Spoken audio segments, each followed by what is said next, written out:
Welcome to my channel. இன்னைக்கு வீடியோவில் வேஸ்ட்டாக தூக்கி போடுற இந்த நம்ம முட்டை வாங்குகிற அட்டையை வச்சு அதெல்லாம் அழகாக நம்ம வீட்டுக்கு யூஸ் பண்ணிக்கலாம். ஃபஸ்ட்டு தேவையான அளவுக்கு அந்த அட்டையெல்லாம் கிழித்து ஒரு பாத்திரத்தில் போட்டுக்கலாம். இது கூட ஒரு 4 டேபிள் ஸ்பூன் அளவுக்கு வெந்தயத்தை சேர்த்துட்டு அது நைட்டு ஃபுல்லாக நல்லா ஊற வச்சுருங்க. அதுக்கப்புறம் காலையில் எடுத்து அது தண்ணி கொஞ்சமாக ஊற்றி நல்லா திக் பேஸ்ட்டாக அரைச்சி எடுத்துக்கோங்க. அதுக்கப்புறமா நீங்கள் எந்த விதமான ஷேப் செய்யணுமோ அதில் மேலே பிளாஸ்டிக் வர போட்டு இதை வச்சு நல்லா மோல்டு பண்ணிக்கலாம். அதுக்கப்புறம் நீங்கள் கையில் கூட இந்த மாதிரி நிறைய டிசைனாக செஞ்சுக்கலாம், சொப்பு மாதிரிலாம் செஞ்சுக்கலாம்.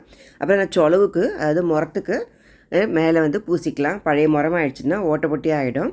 அதை நீங்கள் பூசினீங்கன்னா அந்த கேப்பெல்லாம் நல்லா ஃபில் ஆகிடும். அது மேலே ஃபோட்டோ காட்டுறேன் பாருங்கள்.